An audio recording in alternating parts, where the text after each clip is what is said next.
Divyavani live channel पळोवप्यांक विनोद गंगोळेचो प्रणाम आनी मोगाचो नमन. मोगाच्यान परत एक फावटी संडे स्पेशल ह्या कार्यक्रमाक तुमकां मोगाचो येवकार हांव आशेतां.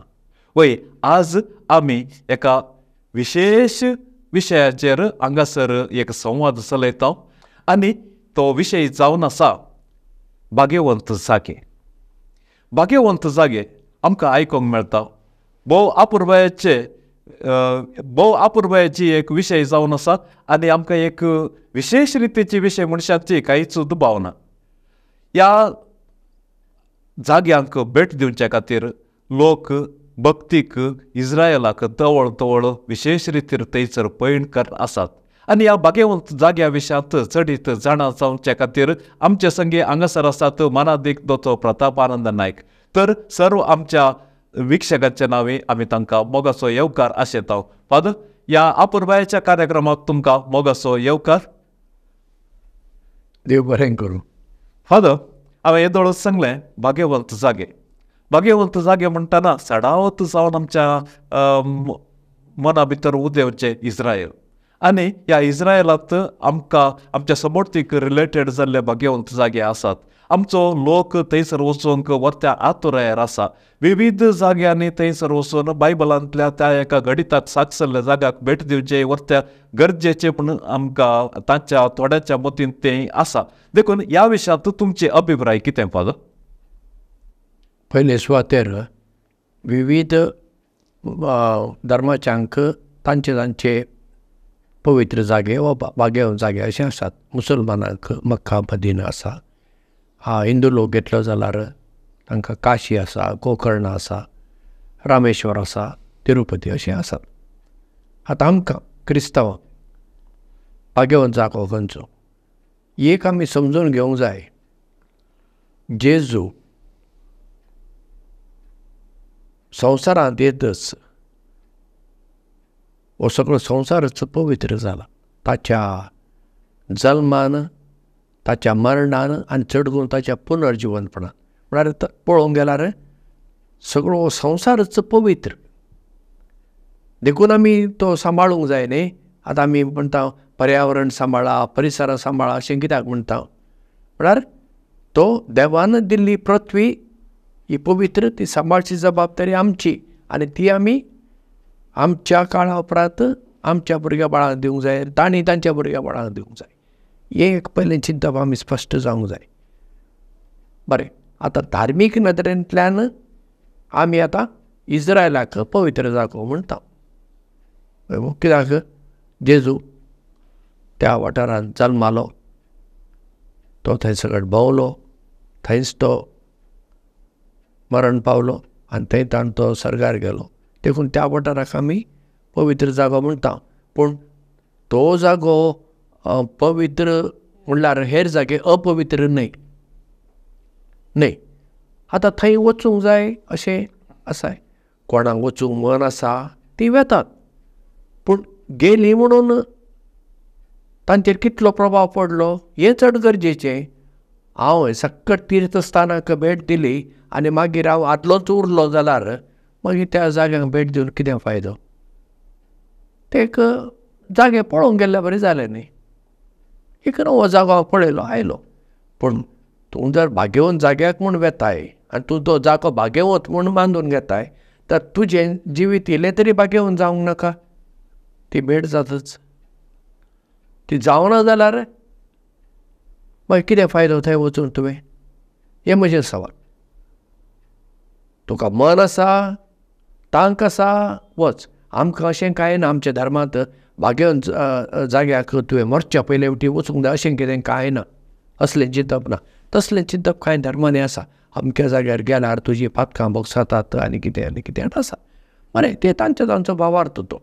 पण आमच्या क्रिस्तांव धर्मांत क्रिस्तांव मनशान मरचे आदीं भाग्यवंत जाग्याक एक भेट दिवंक जाय म्हूण अशें कांय ना. आदीं खंय वतालो आमचो लोक? आदीं एक 50-60 वर्सां आदीं खंय गेला? म्हज्या भुरगेपणांत हांवें आयकूंकच ना. आतां हे सगळें आसात न्ही, प्रमोशन करतले कित्याक तांकां बिजनेस जाता. व्यापारीकरण म्हणया एका वाटेन तें व्यापारीकरण. कित्याक तांणी वापरचें भाग्यवंत जाग्याचें नांव तेच व्हरतलेच मनीस बागेवन जाग्या विशीं कितले बागेवनपण रितीर पळयतात तें हांव नेना. म्हज्यान खंय तांची झडटी करूंक जायना. पूण व्यापारीकरण तरी आसाच. मागीर इतले जण मनीस जायचे आनी तुवें जर आनी कोणाक हाडले जाल्यार तुका आनी इल्लें कन्सेशन हें सकट ते दितात. आतां तुवेंच एक पंगड व्हरताय तर तुका तें कन्सेशन जाय, कित्याक तांकां एकच फावट इतलो पंगड मेळ्ळो न्ही. नाजाल्यार तांणी एडवर्टिजमेंट घालूंक जाय आनी कितें करूंक जाय. पूण तस भाग्यवंत जागे बरें आसा, पूण वचूंकच जाय अशें कांय ना. हय, आतां तुमी एक प्रस्तावनाद्वारे ताचें महत्व कितल्या गरजेचें आनी कशें आमकां गरज पडटा ह्या विशयात एक विवर दिलो. आतां त्याच विशयाचेर आनी एक विशय यात्रीक पैण म्हूण आमी सांगता. चडावत भाग्यवंत जाग्याक वेचे एक यात्रीक पैण म्हूण आमी सांगता. म्हणून भाग्यवंत जाग्याक भेट दिवच्या विशयांत आनी यात्रीक पैणा विशयांत तुमचे अभिप्राय कितें फादर? हातूंत फरक आसा. भाग्यवंत जाग्याक म्हज्यार भेट दिवंक जाता म्हळ्यार बेतलेम कशें आसा काय म्हळ्यार म्हाका एक तें पळोवची एक आशा. तांतल्यान वचून म्हजें जिवीत बदलूंक जाय म्हणून म्हजी कांय आशा ना. पूण जागो कसो काय, बेतलेम कशें काय, आनी मागीर गालिले दर्या कसो आसा काय, मेल्लो दर्या कसो आसा काय, जायत्या वेळ वाचलां आयकलां. ती जाता भेट, विजीट. यात्रीक पैण म्हूण सांगल्यार हांव एक यात्रीक जावन पिलग्रीम म्हज्या मागण्याच्या उद्देशान हांव वेतां. म्हज्या जिवितांत एक बदल जावंक जाय म्हणून वेतां. आतां यात्रीक पैणाक आमचेच देशांत एक बरी दिगदूशी जाल्यार डिसेंबराचे 3 तारखेर गोंयांत पोरण्या गोंयांत सांप्रासावराचें फेस्त जाता. ह्या फेस्ताक एका जेजुइतान सुरू केल्ली परंपरा स्वामी प्रभुधर म्हणून, आतां तो ना सरला जेजुइत पाद्री, ताणें वयर घाटामाथ्यार आसल्या लोकांक घेवन थोड्यांक मन आसल्यांक सुरवात केली. आतां तो ना पूण तरी लोक येता. पूण ती येताना पळय बाल मनशां आसात, भुरगीं आसात, दादले मनीस आसात, तांच्या वाठारांत ती येतात. आनी तांचे एक रावचे जागे आसात, थंय तांकां जेवणाची वेवस्था जाता. एकच गांवचो लोक करता ना ते कितें करतात. पूण ती येताना गोंया पळोवंक येनात तें तांणी पळयलां. तांणी येवचें सांप्रासावराक आमी वचूंक जाय पूण येताना ती तांचे मागणें करीत येतात. ओके. सक्कट आनी चलोवन येवंक जाय. आनी ह्या दिसा इतली वाट तांणी चलोवंकच आसा, कित्याक तांकां रातीक ते रानांत रावंक जायना. पळया, फिक्स जागे आसा तांचे ते रावचे म्हळ्यार एकदम सादें, कोणाच्या घरांत थंय भायर आंगणांत आनी कितें कितें. आनी एके फावटी तांकां हिंदू लोक बरो अरेंजमेंट करता, त्या वाटेर येताल्यांक जेवणाचें जावं ती आनी कितें करता. ते चलोवन येतात आनी मागीर थंय येतच परत्यान तांचे चलते मागणे येता पळय, तेर सामोर इथे आसता तें जालें. अशें ते तांकां 3 दीस सुमार लागतात. ते येवन पोरण्या गोंयांत पावतात. ते यात्रेक पैण चलोवन येतात. पळया, पाटी वेताना मागीर ती बसार वेहिकलार कशें वतात. पूण येताना तांणी चलोवन येवचें आनी मागण्याच्या उद्देशान तांणी येवचें. हांगा गोंयांत कितें चलता तें पण सोरो पिवंक आनी दर्यावेळो पळोवंक ती येनात. ताका येनात ती फाटीं गेली. तसले यात्रीक पैण. आतां तसले यात्रीक पैण दुसऱ्या कडेन जातात. जाय देखीक वेलांकणी हांगातान लोक जरी चलोवन वचाना आनी हेर कडेन वेता जायत, वा हांगातानी वेचो लोक मागण्याच्या तूं वेता जायत, नाजाल्यार परत्यान वेचो लोक आसा मग वेलांकणी. पूण कितें पळोवचें आसा थंय म्हूण ते पळोवचे उद्देश. आतां पयल्या फावटी कडेन भेट एक पळोवच्या उद्देशान वेतीत ना म्हणूंक जायना. पूण दुसऱ्या फावटी, तिसऱ्या फावटी, चवथ्या फावटी वेताना थंय खंय आसा पळोवंक कांय ना. त्योच इगर्जो, त्योच दर्यावेळो थंय. पूण ते कितें मागण्यांक लागून ती वेता जाल्यार ते यात्रीक पैण जाता.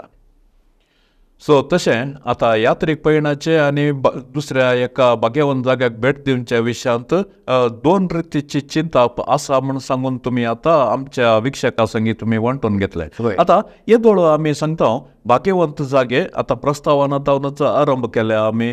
भाग्यवंत जागे म्हळ्यार इस्रायलांत आसचे बायबलाक संबंद जाल्ले जागे. पूण ते जागे सोडून दुसऱ्या खंयच्याय जाग्यार म्हळ्यार आमच्या भारतांत जावं दी या इस्रायलाच्या भायर आसल्या खंयच्याय एका प्रदेशांत त्या खंयच्याय पर्टिक्युलर एका जाग्याक भाग्यवंत जागे म्हूण आपयतात की या केवळ इस्रायलांतले ते थोडे पर्टिक्युलर नॉमिनेट केल्ले जागे आसात, अधिकृत म्हण केले ते मात्र भाग्यवंत जागे आसात. फादर उलयतना आतां आमी म्हणटना आमकां भाग्यवंत जागो म्हळ्यार होली लँड म्हळ्यार इस्रायल. ओके. इस्रायल दुसऱ्या जाग्याक आतां पळय वेलांकणी कोण होली लँड म्हणना, नाजाल्यार फातिमा आसा, लुर्स आसा, मुंबय बँड्रा, माउंट मेरी आसा. माउंट मेरीक वतात. तांकां कोण भाग्यवंत जागे म्हणनात. ते हांव म्हणटा यात्रीक जागे, यात्रीक जागे म्हणटा हांव. पिलग्रिमेज सेंटर्स, श्रायन्स, बसिलिका आसा अशें वतात. म्हणटच हे आमी हो फरक दवरूंक जाय. ते सकट आमकां पवित्र जागे न्ही. आमी म्हणना इस्रायलाक मात्र त्या हाका भाग्यवंत जागे अशें आमी आतां म्हणटा. So that is a difference. हय. भाग्यवंत जागे आनी यात्रीक जागे. यात्रीक जागे म्हणल्यार एक दोन रितीचो वर्ग आसा आनी यात्रीक पैण आनी भाग्यवंत जाग्यांक भेट दिवचे ते एका रितीचे यात्रीक पैण म्हूण आमी आतां एक कन्क्लुजनाक आयल्या. पूण आमकां क्रिस्तांवांक भाग्यवंत जाग्याक भेट दिवचो कायदो पुणी बांदता गी? ना, कायदोच ना आमकां. कित्याक कायदो ना? सांगलें न्ही, आमी आसा तोच जागो भाग्यवंत न्ही. जेजून कितें म्हणलां? दोग वा ते खंयसर म्हज्या नांवान एकठांय जाल्यात थंय हांव हाजार आसा म्हणला न्ही. खंय जेजू हाजार आसा तोच जागो भाग्यवंत न्ही. म्हणटच भाग्यवंत जाग्यांक भेट दिवंक जाय म्हूण कायदो ना. थंय गेल्लो मनीस भाग्यवंत जाता हाची खात्री ना. जावंक जाय, इल्लो तरी बदल येवंक जाय. आनी वचानासली ती कितें अपवित्र जाली वय? ना. एकच तांकां वचूंक मन आसलें पूण पयशे नात, वा आनी कोणाक व्हरतली नात, थोड्यांक प्राय जाल्ली आसा, विविध कारणां खातीर आसा. असो आमचो कांय कायदो ना. आनी वचना जाल्यार तुका कितें तुजेर कितें देवाचो शिराप पडटाय? ना. देवाचें बेसांव सदां आमचेर आसता. आमी आसल्याच जाग्याचेर आमकां देवाचें बेसांव मेळटा. म्हण हातूंत गरजेचें भाग्यवंत जाग्याक जावं दी, यात्रीक जाग्याक जावं दी, भेट दिवचें न्ही. गरजेचें आमी आसल्या सुवातेर आमचें जिवीत देवाक मानता तसलें जिवीत जिवोवचें. जेजूची शिकवण बरा, जेजूची शिकवण मोगाची. देवाचो मोग कर आनी जसो तुवें तुजो करताय तसो पेल्याचो कर. ह्या दोन उपादेश जेजूचे आसा पळय, तें जिवीत आमी जियेतना आमी भाग्यवंत जाता. सो आतां ह्या कायद्या विशयांत खंयच्याय रितीन कंपल्सरी ना, एक कायदो ना सांगलें. कित्याक म्हळ्यार थोड्यांनी सांगचें आसा आमी क्रिस्तांव जाल्या मागीर आमी क्रिस्तांव जिणेंत एक पोटी पूण तें वसाजेच तें पुरो पळयचें, ना जाल्यार तें कांय प्रयोजन ना अशें उलयतले सबार जाण आसात. पूण तुमी सांगल्या प्रकार एक आर्थीक परिगत ताका आडखळ येता, ह्या भलायकेची परिगत आडखळ येता आनी तशेंच प्रायाची परिगती आडखळ येता. जावं दी त्या विशयानी आतां हांव तुमच्या लागीं सिदा विचारचें, तुमी त्या भाग्यवंत जाग्याक पुणे भेट दिल्या की ना? जाय तेणें म्हाका सवाल केल्ले आसा, कित्याक वचूं फादर? हांवें ताका पयलें सांगचें एक, हांव आसा तोच जागो भाग्यवंत. कित्याक देव हांगा आसा. हांव ह्या चिंतपाचो मनीस, देखून हांव थंय पावूंक ना. दुसरें, कोण पयशे खर्च करतलो? पयशे कोण खर्च करतलो? म्हजे कडेन पयशे नात. आनी कोणा कडेन म्हाका भाग्यवंत जाग्याक आपोवन व्हर म्हणचो मनीस येवं. आतां चिंतुया, फाल्यां जर आमकां जेजुतांक अरेंजमेंट केली, तुमी इतले जाण वचून येयात, ती गजाल वेगळी वडिलांनी धाडल्या म्हूण, पूण हांव जावन विचारचो ना आनी ताची म्हाका गरज दिसना. आनी आतां ते भाग्यवंत जागो म्हणटा तें कितें भाग्यवंत उरलां थंय चलता झुजां झगडे. तो भाग्यवंत जागो खरोच भाग्यवंत जावंक जाय आसलो, पूण थंय आसल्या 2 धर्माचे मनीस आसा पळय ते झुजतात आनी आजुनूय झूज चालू आसा. तांकां त्या जाग्याचें म्हत्व समजूंक ना. हांव म्हणटा समजलें जाल्यार त्या भाग्यवंत जाग्याचें भाग्यवंतपण राखूंक नाका आसलें तांणी. खंय राखलां? राखूंक ना, झगडून आसात.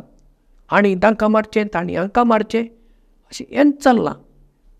मागीर आमी ताका भाग्यवंत जागो कसो म्हणचो? भाग्यवंत जागो असो आसूंक जाय त्या जाग्यार तुका वेतच भिरांत ना. सगळें शांत, हांगा सगळें बरें आसा. तूं जर भिरांतीन वेताय जाल्यार तो जागो भाग्यवंत कसो जावचो? भाग्यवंत जाग्यार तुका कोणाचीच भिरांत ना अशें आसूंक जाय. तुका थंय वेतच मतीक शांती मेळूंक जाय, समाधान मेळूंक जाय, बरेंपण मेळूंक जाय. नाजाल्यार तूं इतलें दुडू खर्च करून वेताय, इतली वावट घेवन वेताय, कित्या खातीर? कितें अर्थ आसा? म्हूण थंय वचून मॅजीक जायना. ते आनी खंयच्या धर्मांनी लोक मानता जाय ते मानून दीत, तातूंत म्हाका कांय सांगचें ना. पूण आमकां भाग्यवंत जाग्यार गेल्ले थंय एक मॅजीक जाता वय ना. पूण थोडीं जाणां पळय थंय गेल्लीं येताना म्हणटात मागीर माती फातरांनी घेवन येतात तांचे हे भाग्यवंत जाग्याचे.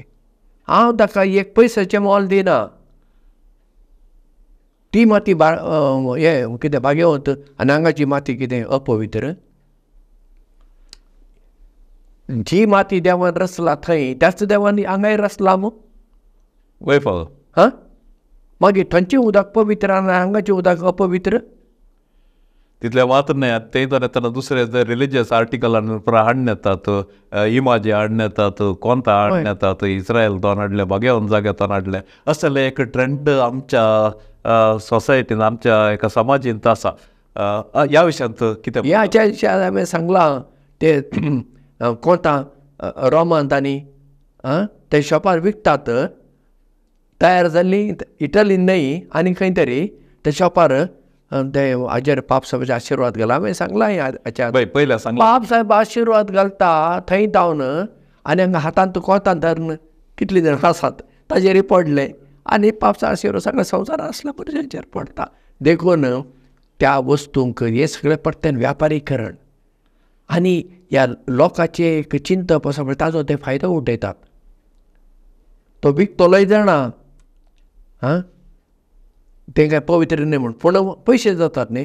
आनी गोंयांत आसा तुमकां हाच्या आदीं सांगलां ते सांपर सावयच्या हाका लायला थंय लावंक कित्याक ती आसा हारश्या भितर लावचें कशें आनी वयर आसा आनी कूड न्हय ती रेलीक अशें जर सांगून ताची मोलां आनी अडयल्ली आसतात. हाका कांय अर्थ ना, कांयच अर्थ ना हाका असले गजालींक. थंयच्यान हाडली वस्त म्हणून ती पवित्र जायना. बरें तूं हाडताय तुज्या वूड आसा म्हणून एक हाडले ते तातूंत म्हाका कांय सांगची कांय ना. तें तुका एक हें कितें म्हणल्यार एज एक वस्त तुज्या घरांत दवरूंक वूड आसा म्हणून. पूण ती थंयच्यान हाडलें कोंत पवित्र आनी हांगाचें आपणें घेतलें कोंत इल्लें उण्याचें ना. ते अनेक प्रकारचे फितीसपण. वैफळ आतां हे सकड तुमी वायस वर्सा कितें आसात कॉन्स प्रो आसात ते पूण तुमी सांगलें आतां. पूण आतां नेक्स्ट इतिहासाच्या नजरेन आमी पळोवचें जाल्यार थंयसर आतां इस्रायलांत ऐतिहासीक बॅकग्रावंड आसले कितले खरीच बॅकग्रावंड आसले ही गरजो आनी ह्या विशयांत एक विवर आमकां भिक्षका मुखार. ही गरजो कितल्यो सांगूंक सांगना पूण जागे आसात. आतां गालिले दर्या उल्लेख येता मू बायबलांत तो आसा. मेल्लो दर्या तो आसा. बेथलेम शहर आसा. जेरुजलेम आसा. मंदीर ना. मंदिराची एक उणत मात्र उरला. परत्यान तें मंदीर तांणी बांदूंक ना, जुदेवांनी बांदूंक ना. नजरेत शहर आसा. तीर सिदोन गांव आसात. दमास्कस आसा. अशे गांव आसात पळया. चडावत गांव सक्कड म्हणूंक जायना, चडावत गांव ते आसात. पूण ह्याच जाग्यार जेजू जल्मलो आनी हांगा वो त्या इगर्जेन तो थंय कितें केत्रा थंयच जल्मलो हे कितल्या खात्रेन सांगूं जाता हांव नेणा कित्याक पयले सुवातेर जेजू जल्मलो म्हणली खबर कोणाकच नासली, गवळ्यांक मात्र आसली. ते आयले बारीकचूच एक खबर आसली आनी पूण ती काय मागीर थंय जियो ना, ती गेली मागीर नाजरेतांत वय मग. पण त्याच जाग्यार जल्मले म्हूण कितें थंय कोणें तेन्ना मार्कन दवरलें, कोणें मागीर एक इकज बांदली जालें. तशेंच थंय गेसेमनी मळ्यांत जेजून मागणें केलें, ह्याच जाग्यार मागणें केलें म्हणून थंय कशें सांगचें, कशें सांगतात काय हांव नेणा. पण ह्यो सकट गजालीक हांव म्हत्वच दिना. पयले सुवातेर जेजून मागणें केलें वय म्हूण त्याच ह्या जाग्यार न्ही थंय न्ही आनी हांगा केल्लें म्हणल्यार परतें तें आनीक पितीसपण म्हज्या नदरेंतल्यान. जेजून मागणें केलें कित्याक तूं आतां कश्ट वळवळे सोंसूंक येता, ताका भिरांत दिसली, तें गरजेचे शिवाय हांगा केलें गी आनी थंय केलें तें लागता. आमकां पळयत पुस्तक शिकोवचो फादर रूय मिनेझस म्हूण आसलो आनी तो थंय हांगा इस्रायलांत 1 वर्स कितलें रावला तो आनी हिब्रू भास ग्रीकान जाणा आसलो थंय शिकूंक. पळयत पुस्तक तो म्हणटालो नाजरेतांत गेल्यार खंय थंय एक इगर्ज आसा खंय, थंय हे ट्युरिस्ट गायड आसात पळय म्हणटा खंय आनी एक तुका ते हातूंत एक पाक आसा दाखयता, हे सायबीण मेळक बरी खबर हाडल्या गाब्रियल दुताचें म्हणून. पळय तो म्हणटा कितले हे असल्या सकयल एका पावंड्यार वता पळय, म्हळ्यार आंज्याक पाक आसले आनी हे ताचे पाकाटेचें पाक पळय आतां असले सकट गजाली आसात आनी लोक ताचेर विस्वास दवरता. ह्या गजालीचेर विस्वास कित्याक जाय हें सगळें आमकां? नाजरेतांत खंय तरी आसली सायबीण माय वय आसली, ती त्याच जाग्यार आसली काय आतां तें कितल्या वर्सां आतां जालीं मू सुमार 2000 वर्सां चड उतरली चड जाली. कित्याक जेजू जल्मल्लो म्हळ्यार आतां आमी म्हणटा 2023 पूण जेजू जल्मल्लो क्रिस्त पुर्वान सुमार 4 ते 6 वर्सां मदें तो जल्मला. म्हणजे आतां जेजू जल्मोन सुमार 227 नाजाल्यार 29 वर्सां जालीं, 2029 वर्सां जालीं. तितल्या वर्सांक आदलो ते सर कोणें थंय जागो मार्क करून दवरला सांगूंक. एक खंय तरी एक परंपरा सुरू जाली. मागीर हांवें तुमकां सांगलें ना इगोर्जो आयल्यो मागीर, पयलीं इगोर्जोच नासल्यो म्हणटच मागीर त्याच जाग्यार ते बांदले आनी ती जेजू खंय हांगा जिवन जाल्लो खंय ह्या हातूं तो फोर्ड म्हूण दाखयतात. कोणें तो थंय कितें मार्क करून दवरलो बोर्ड असो. आनी आपोस्तल पळया ते असल्या गजाली म्हत्व दिवना तांणी. ते त्या फंडा कडेन गेले मागणें करूंक. मागीर वाचलां तुमी ते फंडा कडेन गेल्ले कित्याक स्त्रियो मागदलेन आनी हेर स्त्रियांनी म्हणून सांगलें ताची कूड ना, ते पळोवंक म्हणून आयिल्ले. पूण मागीर तांणी अणभवलो जिवन जेजूक. मागीर त्या फंडाक म्हत्व ना पूण सांगचें ना हाळें हांगा जेजूची कूड हांगा दवरली आनी दवरलें सगळें आसा पळय. ह्यो सगळ्यो गजाली म्हत्वाच्यो न्हय आनी हाका आमी म्हत्व दिवचेंच न्हय. ते नदरेंतल्यान हांव पळयतना बाग्यो जाग्यार व्हडलें म्हत्व ना म्हज्या नदरेंतल्यान. जिवन जेजू आतां सगळ्यांनी आसा आनी तो आमचे मदें जियेता आनी आमी ताचे सीस जाता. आमी सिसां देखून आमचें जिवीत पवित्र करया. आमी पवित्र जाल्यार आमी आसलो जागो पवित्र, आमी अपवित्र जाल्यार आमी आसलो जागो अपवित्र न्ही. आमी म्हणटाना उलयता हें बरें भाग्यवंत कुटुंब म्हणटा देवास्पणाचें कुटुंब म्हळ्यार कोण त्या घरांत आसली मनशां न्ही. येस फादर अशें म्हणटा देवास्पणाचें कुटुंब म्हणटा बरीं मनशां म्हणटा आमी ह्या घरांतलीं मनशां बरीं म्हणटा. म्हणटना तो वटारी बरो जालो न्ही, कोणाक कितें वेचेशें दिसता, पूण तींच मनशां जर खोटी जालीं जाल्यार कोण वेता त्या घरान. तशें भाग्यवन जागे आपणायतल्या भाग्यवन जायना, येस. तें जायना. म्हणटच आनी खात्रेन सांगूंक म्हाका दिसना एकूय खंयचो जागो थंय खात्रेन ह्या जाग्यार आतां इगर्ज आसा ती जेजूच्या जल्माच्या जाग्यार, नाजाल्यार तो हांगात वयर हांगा गेलो बाप्तिस्म घेतलो जागो, वय ती जॉर्दान न्हंय आसा वय, त्या जाणा. पूण ह्याच जाग्यार जो बाप्तिस्तान बाप्तिस्म दिलो म्हूण खंयच्या आदारार तुमी सांगतात, हांव नेना. हां, सो तशें म्हळ्यार फॅक्ट्स, खरी गजाल कितें ह्या विशयांत एक विश्लेशण व्हरत्या गरजेचें. आनी अशें एक विश्लेशण केल्ल्यांत भाग्यवन जाग्याचो महत्व जायजेच ताका एक समर्थीच्या लेखार आनी जेजूच्या जिविताच्या गणिताच्या लेखार हर एका जाग्याक एक म्हत्व आसा. पूण त्या म्हत्वाक कारण तो स्वामी जेजू जाल्ल्यान त्या जाग्यावर नेप्रास आमच्या भावार्थाक चड महत्व दिजें म्हूण तुमी सांगले. आतां ह्या कार्यक्रमाच्या निमाण्या हंतार आमी आयल्या वाजता ह्या भाग्यवंत जाग्यांचो पात्र आनी तशेंच आमच्या क्रिस्ती जिविताचो पात्र हाचें बॅलन्सिंग कशें आसा जे एक तुमचे तावन एक संदेश. हांगा बॅलन्सिंगच ना. क्रिस्ती धर्म आमचें जिवीत, क्रिस्तांव जिवीत आसा पळय तेंच गरजेचें आनी तें म्हत्वाचें.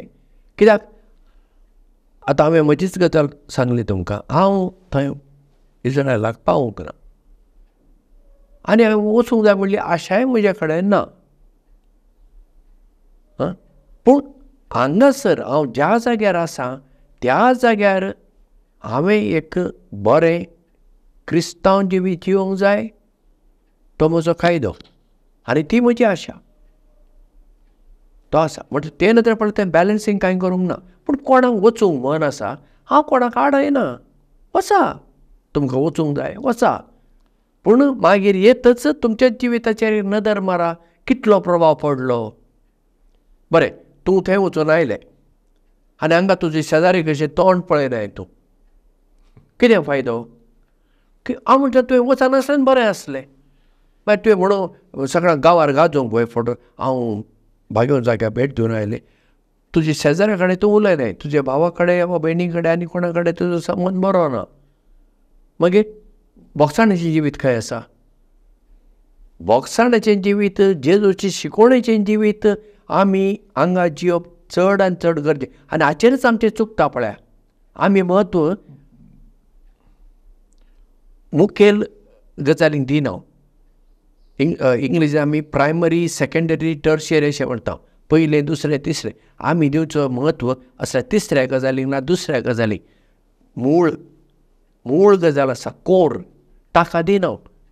मूळ आसा जेजूचे शिकवणे प्रमाणे आमी जिवंक जाय.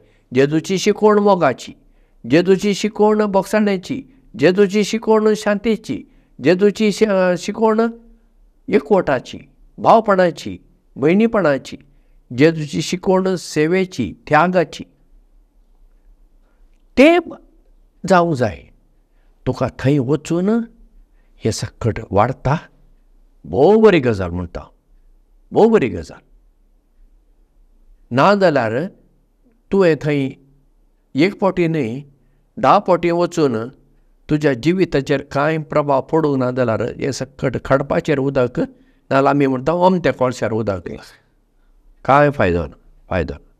देखून हांव म्हत्व दितां आमचो सादो लोक आसा, आमची म्हालगडी आसली पळय ती खंयच्याच भाग्यवन जाग्याक वचूना, ती बेंड्राय वचूना, ती गोंयाय वचूना, वेलां कडेन त्या वेळार नाच चोडलें चिंतप. ती आसली आपल्या घरांत, आपल्या शेतांनी आनी आपल्या इगर्जेंत तांचे ती देवासपणाचें जिवीत जिवनात. आमी पळोवंक ना तसल्या मनशांक, कितलीं भाग्यवंत मनशां, सादी मनशां, देवबिरांतेची मनशां, एकामेकाच्या गरजे आकाताक पावची मनशां. तें गरजेचें. आतां आमचे कडेन पयशे जालात देखून ती एक कितें म्हणुया व्हडपणाची गजाल, प्रेस्टीज सिंबल म्हणटा आमी. हांव इस्रायलाक वचूंक आयलें, 4 चौगां सांगतच, तूं वचूंक ना गे, वचूंक जाय सायबिणी, कितलें बरें आसा जाणाय. पण सकट थंय वचून म्हाका आयलो मान म्हणलो.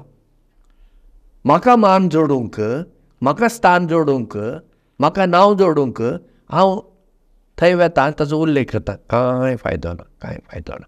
धर्माच्या नदरेंतल्यान कांय फायदो ना. हे संवसारी चिंतप हांव म्हणटा, संवसारी चिंतप. सो थँक्यू फादर, देव बरें करूं. भोव अपुरबायेन एका विशयाचेर, गंभीर विशयाचेर तुमी एक आमच्या संगी एक तुमचे चिंता वांटून घेतले आनी गरजेची माहिती आमच्या विक्षकांक तुमी लाभयली. देखून जमल्या सर्व आमच्या हाजीर आशिल्ल्या सर्व आमच्या दिव्यवाणी लायव्ह चॅनलाच्या विक्षकाच्या नावे आमी तुमकां आभारी जावन आसा आनी देव बरें करूं म्हणटा. अशेंच तुमचो सांगात आमकां दिवनच रावा आनी तुमची माहिती आमच्या विक्षकांक वांटूनच रावा. तुमचेर आनी तुमच्या बेसाचेर आनी तुमच्या मिसावाचेर देव निरंतर धाराळ आशिर्वादां दिवं दी म्हणल्या एका खेरीत आशयाखाल हे कार्यक्रम आतां आमी समाप्त करून आसा. मोगाच्या विक्षकांनो, भोव अपुरबायेचो विशय जावन आसा भाग्यवंत जागे. म्हत्वाचे जागे धार्मीक रितीर आनी तशेंच इतर रितीर विविध कोनशांत हांव ताचेर एक विश्लेशण हांगासर चलयलें आनी ह्या एका विश्लेशणांत तुमी आमचे संगी हांगासर सांगता आसल्यात. देखून तुमकां आमी देव बरें करूं म्हणटा. हो संदेश हेरां संगी तुमी वांटून घेया. ह्या व्हिडियोक एक लायक दिया आनी तुमचे अभिप्राय कमेंट बॉक्सान तुमी बरया. आनी आमचो आनी तुमचो मोग असोच आसूं दी. येवचो आंकडो आरंभ जाता पर्यंत आमी सांगता रावया. देव बरें करूं.